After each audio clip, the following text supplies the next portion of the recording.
Oi,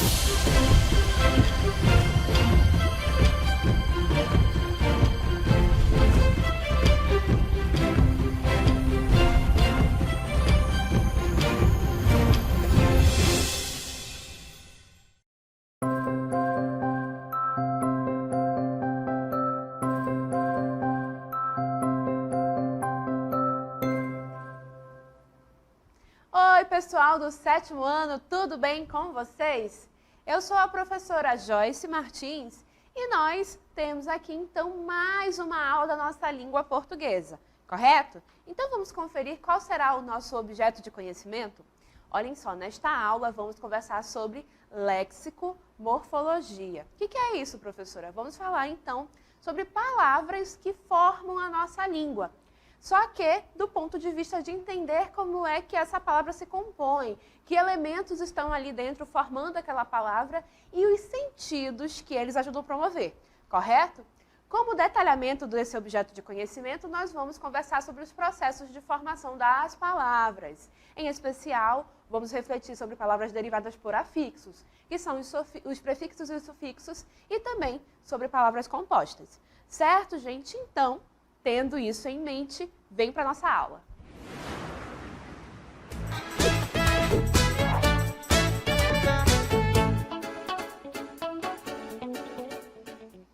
Então, pessoal, nós já estamos em um processo de aprendizagem em que nós já estamos conversando e conhecendo esses processos de formação de palavras mais básicos da nossa língua portuguesa. Podemos dizer que são os processos fundamentais a partir dos quais as palavras costumam se formar.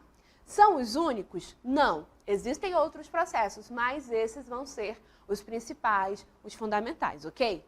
Então, vamos recuperar algumas coisinhas que a gente já aprendeu em outras aulas? Olhem só. Nós já aprendemos, então, que existem dois processos principais por meio dos quais as palavras da nossa língua vão se formar. Esses dois processos estão aí, a gente vai retomar pelo conceito. Então, a gente tem a composição, que acontece quando as palavras são formadas a partir da junção de duas ou mais palavras, ou dos radicais dessas palavras. E são palavras que já existem anteriormente. Então, a gente pega pelo menos duas palavras, junta, e aí vai dar origem a uma terceira palavra, tá bom? Então, isso é composição. Por exemplo, beija-flor, não é? A gente pega a palavra beija, a palavra flor, junta e dá origem a uma terceira palavra, que é o nome desse passarinho tão fofinho, tão bonitinho, correto? E o outro processo é a derivação. E a derivação ocorre quando a gente pega uma palavra já existente e coloca prefixos ou sufixos nela, e aí a gente vai dar origem a uma nova palavra. Nota, então, que na derivação, o que vai acontecer é justamente esse processo de colocar afixos. Afixos são os prefixos e os sufixos. E, assim, dar origem a uma palavra nova. Então, essa é a diferença fundamental entre composição e derivação, tá bom? Na composição, eu junto pelo menos duas palavras e formo uma palavra nova. E na derivação, eu vou pegar uma palavra, que a gente chama de primitiva, de já existente, coloco ali nela prefixos, que são os afixos, né, ou então sufixos, e aí vou também gerar palavra nova. Nesse processo de gerar palavra nova, a gente está gerando sentidos novos também, e a gente não pode perder isso de vista, tá bom? E para que isso fique bem claro para nós, olhem só. A composição, por exemplo, já que a gente está falando de gerar novas palavras e assim por diante, na composição, a gente vai ter processos que são excelentes para formar nomes de cores. Sabiam disso? Normalmente a gente fala muito do verde, do azul, vermelho, e acaba que essas são cores muito, vamos dizer assim, cores básicas, as cores primárias, vamos dizer assim, as cores fundamentais que a gente tem conhecimento. Mas, às vezes, essas cores passam por, vamos dizer assim, variações. Elas ficam mais claras, mais escuras, elas vão se misturando com as outras. E, para dar nome a essas novas cores, a gente acaba precisando criar palavras novas. E essas palavras novas, em geral, são criadas pela composição. Por exemplo, o castanho claro, né? E tem essa ideia do que é a cor castanha. né? Mas não é um castanho muito escuro, é o castanho claro. Então, eu pego a palavra castanho e a palavra claro, junto e vou formar a nova palavra. Essa palavra que dá nome a essa cor, castanho claro, é uma palavra composta. Volta a cartela para o ar, olha só. Azul escuro, uma outra cor. É um tom diferente do azul, né? Não é um azul mais claro, não é um azul médio, é um tom de azul bem escuro. Então, o que foi que eu fiz para nomear essa cor? Eu juntei a palavra azul e juntei a palavra escuro e formei uma palavra composta que nomeia essa cor, azul escuro. Viram? Composição. Temos mais exemplos, olhem só. Amarelo é um tom de amarelo que assemelha a cor do ouro. Nota que não é um amarelo que é claro, não é um amarelo que parece a cor do sol. Não, a gente quer mostrar e dizer que esse amarelo lembra a cor do ouro. Então, o que eu faço?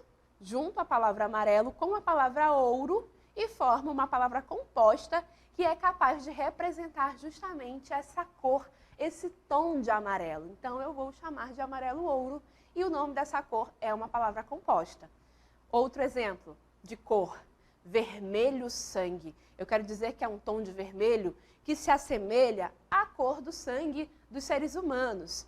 Não é um vermelho claro, não é um vermelho que parece a cor do vinho, não, é o vermelho sangue. Então, o que eu faço para conseguir significar isso e transmitir isso no nome da cor? Eu junto a palavra vermelho e a palavra sangue e aí eu formo uma palavra que é composta e que vai justamente dizer para nós, significar para nós o nome dessa cor, que é diferente de outros tons de vermelho.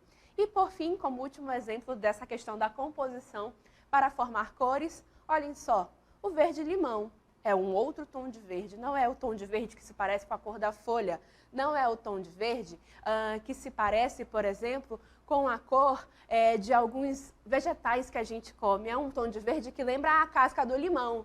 Então, para significar isso, para traduzir o que esse tom de verde significa, eu junto a palavra verde e a palavra limão e formo uma palavra composta que vai justamente nomear essa cor, o verde-limão. Professora, então o processo de composição só serve para formar cores? Não, a gente trouxe aqui a questão dos nomes de cores de diferentes matizes, diferentes nuances de cores, justamente para mostrar para vocês como que a composição pode servir justamente para ir gerando palavras novas que queiram dizer aquilo que a gente quer significar, tá bom?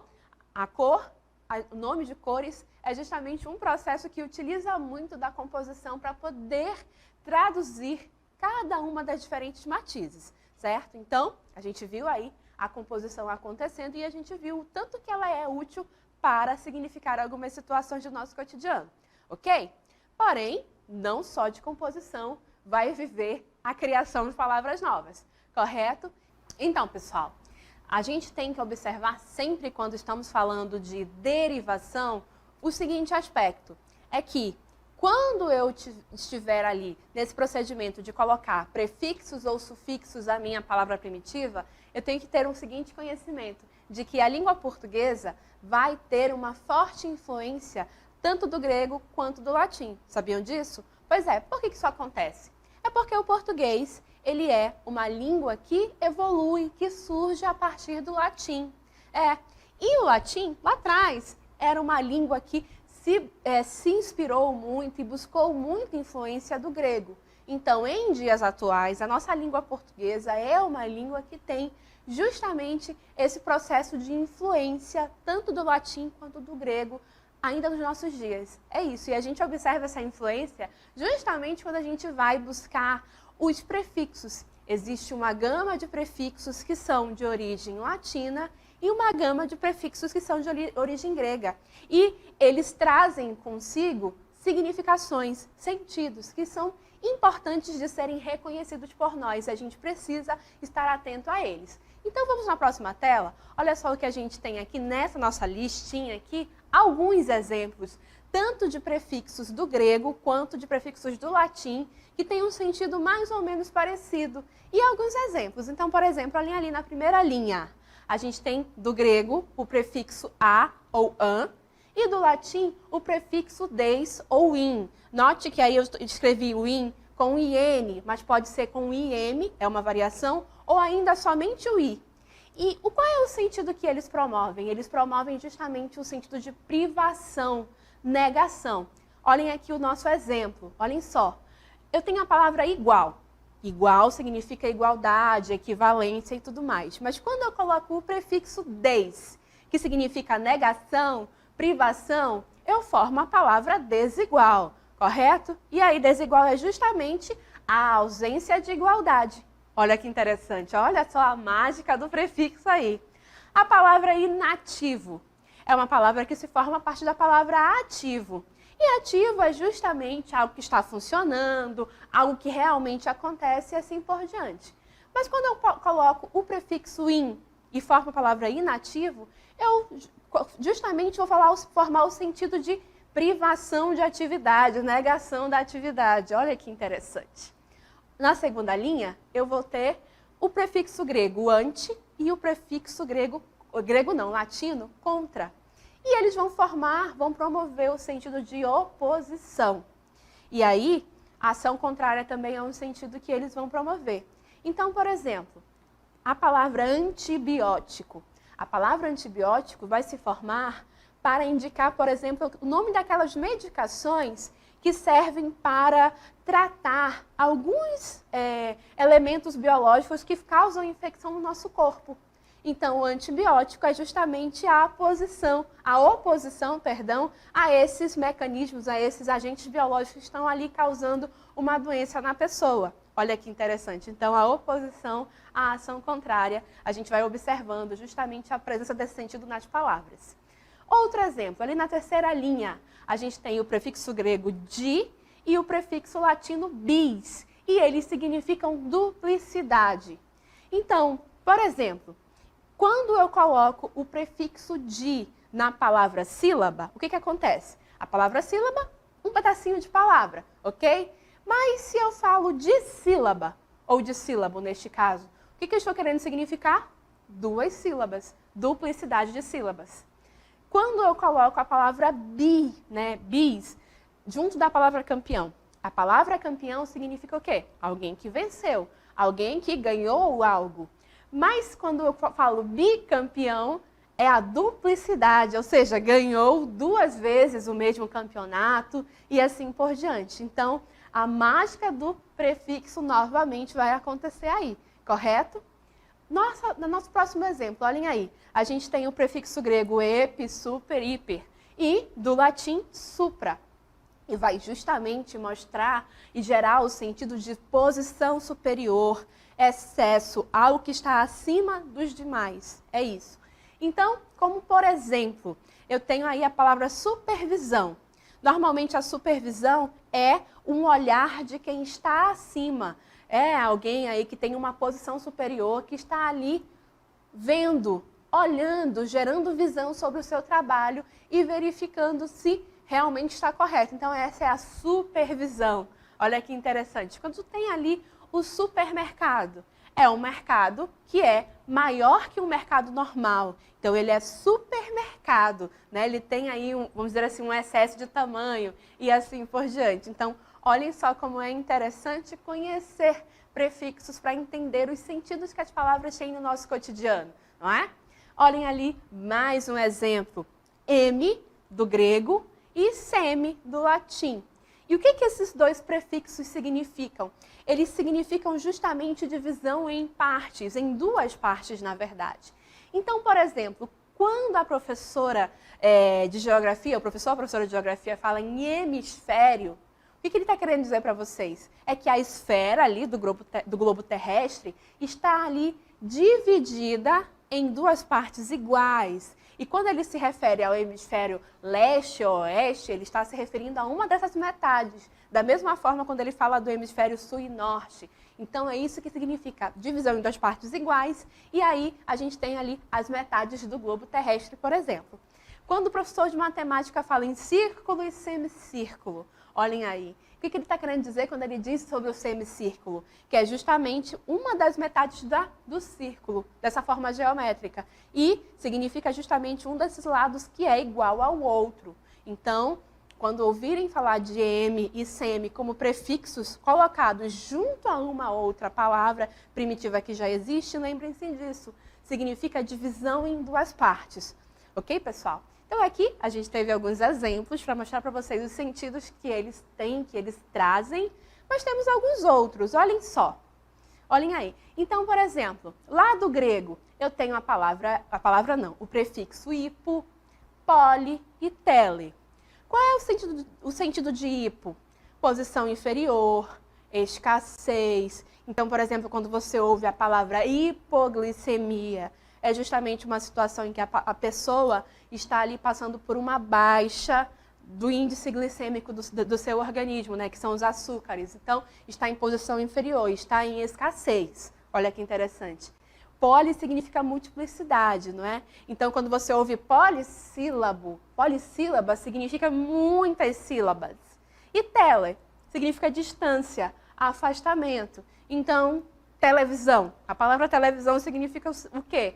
Justamente a visão à distância. Olha aí que interessante, que é o que acontece, né? O programa é gravado em um lugar e é assistido à distância por outras pessoas, à distância física, não é? E não temporal. Então, notem que interessante conhecer o sentido desses prefixos para que a gente entenda o sentido das palavras.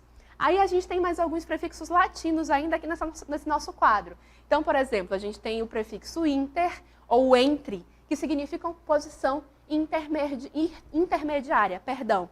Então, fiquem atentos quando encontrarem uma palavra que significa, que usem esses prefixos, é isso que quer dizer. Por exemplo, a palavra interligar.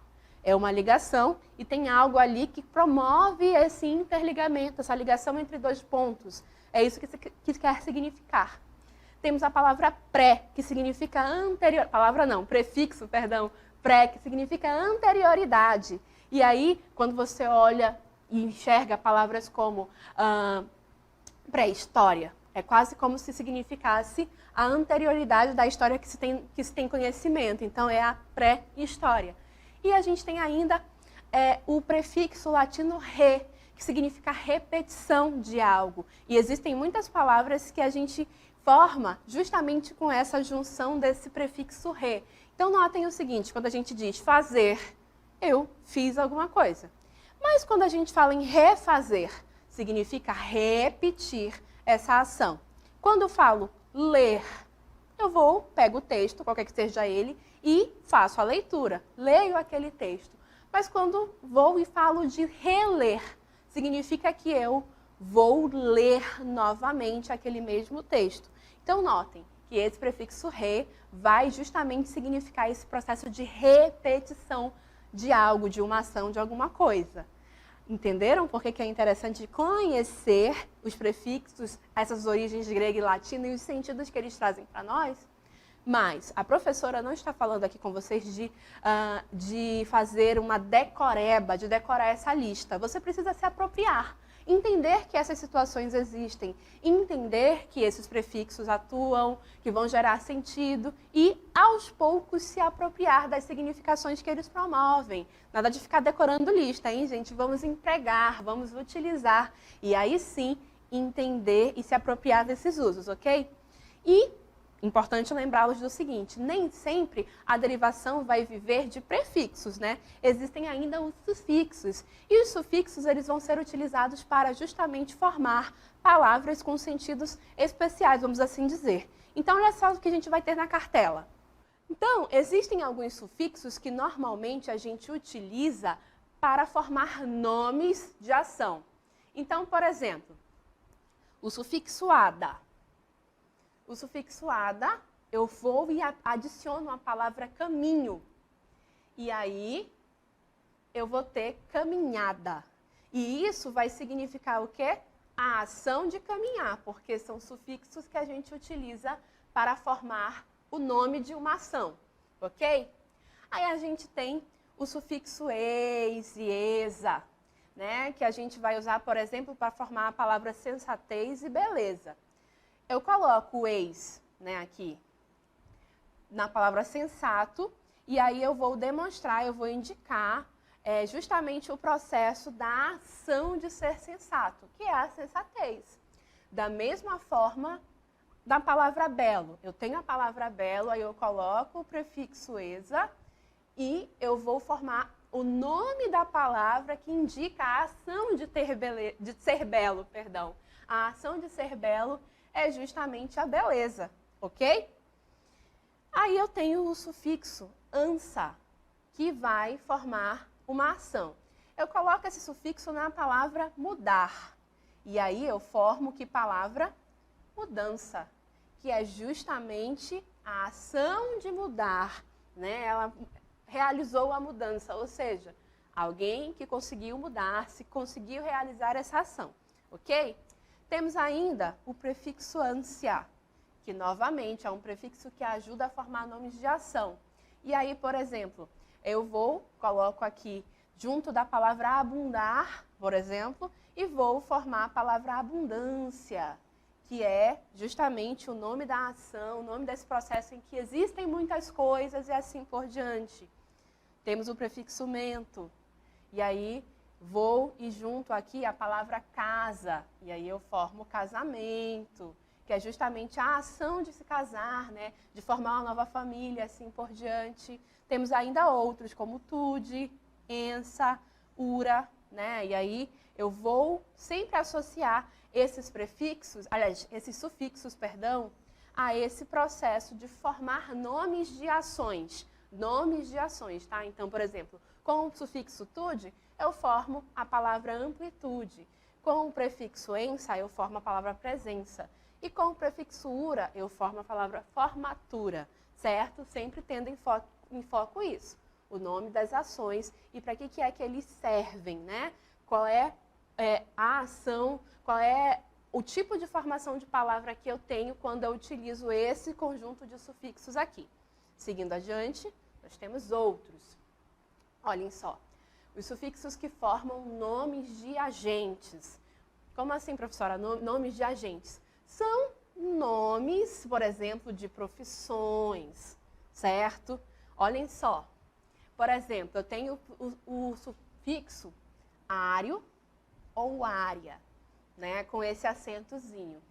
E aí, com esse sufixo, eu consigo formar o nome, por exemplo, secretário ou secretária. Concordam comigo que o nome do agente é a profissão de quem trabalha ali na secretaria, correto? Então, com esses prefixos aqui, sufixos, perdão, dessa lista, eu consigo justamente formar nomes de profissões, nomes de agentes. Olhem só, um outro exemplo, eiro ou eira. Eu coloco esse sufixo, por exemplo, junto da palavra ferro, e aí eu vou formar o nome da profissão de quem mexe com ferro, de quem trabalha com ferros, que é o ferreiro. Olha aí, ferreiro. Eu coloco esse prefixo junto, por exemplo, da palavra pedra, e aí eu vou formar o nome do lugar que mexe, que vai, vamos dizer assim, que vai cultivar não, né, gente? Que vai conseguir extrair pedras da natureza, que é justamente a pedreira, né? Na pedreira que se extraem as pedras da natureza para que a gente possa utilizar nas construções e assim por diante, correto? Eu tenho o prefixo ista. E aí, eu coloco esse prefixo, não, né, gente? Esse sufixo junto da palavra manobra. E aí eu faço o nome da profissão que manobra carros, por exemplo, que é o manobrista. A função dele é ficar ali ajudando a manobrar carros em estacionamentos apertados e assim por diante. Então, formei mais um nome de agente. O sufixo também que vai formar um nome de agente. Aí eu coloco junto da palavra luta, e aí eu venho com uma palavra, com uma letrinha aí, que é uma letrinha para gerar harmonia sonora, e formo a palavra lutador, que é justamente aquele que luta, aquele que pratica a ação de lutar, o lutador. E para finalizar aqui, os nomes, né, de agentes, eu tenho aqui esse outro sufixo, NTE, que vai me ajudar, por exemplo, a formar a palavra feirante. Eu coloco esse sufixo junto da palavra feira e aí eu tenho um profissional que atua ali na feira, que trabalha na feira, é o feirante. Então, notaram? Com esse conjunto aqui de sufixos, eu vou ter justamente o nome do agente, o nome, né, de quem realiza uma função, de uma profissão e assim por diante. Temos ainda os sufixos que geram a ideia de abundância, de coleção, né? É quase como se fosse assim, ou é algo em grande quantidade, ou é uma coleção de coisas. Por exemplo, esse sufixo aço aqui. Se eu coloco junto da palavra rico ou rica, no caso aqui rico, né? Eu vou formar o ricaço, a palavra ricaço, que é justamente alguém que tem dinheiro em abundância, muito dinheiro, ok? O sufixo ada, eu só quero te falar de prefixo, né, gente? Mas são sufixos agora. Se eu coloco junto da palavra papel, eu formo a palavra papelada, que é justamente uma abundância de papel. Aquele monte de papel junto é papelada. Aquele monte de gols, né? Quando um time faz muitos gols em outro time lá no futebol, né? Ele faz uma goleada. Quando ele ganha, né, com uma quantidade de gols de diferença muito grandes, ele faz uma goleada. Justamente a abundância de gols. Olhem aí. O sufixo agem. Se eu coloco esse sufixo junto com a palavra folha, eu formo folhagem, que é justamente uma grande quantidade de folhas ali. Quando eu tenho, por exemplo, ao, eu coloco esse sufixo junto da palavra capim, não é? E aí eu vou formar a palavra capinzal. Olha aqui o sufixo aparecendo. Que é justamente quando o terreno está cheio de capim, está só um capinzal. É a abundância de capim naquele ambiente, tá bom? E o sufixo eria também. Eu vou colocar junto da palavra correr, por exemplo, e aí eu vou gerar a palavra correria. Ou seja, aquela corrida em excesso, né? Tá uma correrinha, aquele monte de gente correndo. Nossa, foi uma confusão, uma correria. Né? Então, nota, com esses sufixos aqui, eu vou gerar justamente essa ideia de abundância, de coisa em grande quantidade, de coleção. Tenho ainda alguns outros sufixos para a gente explorar aqui. São os sufixos que vão me ajudar a formar, por exemplo, nomes técnicos. Nomes que, em geral, são relacionados a alguma profissão e assim por diante. Então, olhem aqui. Eu tenho o sufixo it. Normalmente, ele é usado para indicar inflamação de alguma coisa. Olhem aí. Então, por exemplo, bronquite, hepatite, às vezes a gente vai no médico e ouve ele usar, né, essas expressões. Sempre que o nome, por exemplo, de algo, uma doença, terminar em it, normalmente significa inflamação. Amidalite, inflamação da amígdala e assim por diante. Também temos o oma, não é? E o oma normalmente é utilizado para indicar tumores. Então, quando você ouve aí a palavra mioma, epitelioma, carcinoma, tudo isso são tipos de tumores que existem aí no nosso que podem ser gerados no corpo humano. E aí, esse sufixo oma significa tumor, tá bom, gente? E ito, pedra, isso mesmo. Então, granito é um tipo de pedra, né? Então, notem aí, é um sufixo técnico, vamos dizer assim, né? Que serve para indicar pedra. E finalizando, a gente tem aqui os sufixos que vão formar nomes, por exemplo, de doutrinas filosóficas ou de religiões e assim por diante. Então, a gente separou só um exemplo aqui, o sufixo ismo, que vai me ajudar a gerar, por exemplo, a palavra islamismo, que é uma religião, né, que se forma a partir da palavra islam, né? E, juntando aí com esse sufixo ismo, vai justamente me dizer a religião de uma região do país, uma região, né, uma religião que existe. Por exemplo, aqui no nosso país, nós somos majoritariamente cristãos. Então, O nome dessa religião é cristianismo. Olhem aí, de novo, a religião aparecendo, o nome da religião sendo formado a partir do sufixo ismo. Ok, gente? Então, a partir desse conjunto de prefixos e sufixos que a gente analisou aqui durante a nossa aula, nós conseguimos enxergar que prefixos e sufixos, eles vão aparecer, eles vão surgir, sim, para serem colocados a uma palavra primitiva. E quando eu faço isso, quando é na questão dos prefixos, por exemplo, eu vou colocar, sim, o prefixo na palavra primitiva e esse prefixo tem um sentido. Ele vai, então, se juntar à palavra primitiva para formar um sentido novo, correto? Da mesma maneira, o sufixo, quando eu utilizo um sufixo específico, o que a gente vai observar? A gente vai observar que ele, quando se junta na palavra primitiva, ele acaba por gerar, né, uma palavra que vai ter aí uma carga de sentido. Ou ele vai formar um agente de ação, o nome de um agente de uma ação, ou ele vai formar, por exemplo, um nome técnico, ou ele vai formar o que a gente chama, né, aí de nome de uma doutrina religiosa ou de uma doutrina filosófica e assim por diante. Então, notem que nesse processo de formar palavras por derivação, não é simplesmente um jogo de montar e de juntar a palavra primitiva com prefixo ou sufixo. Nesse processo, existe também um processo de formação de sentido novo. E aí, é por isso que a gente precisa ficar atento, começar a reconhecer a existência de prefixos e sufixos, entender o que eles significam.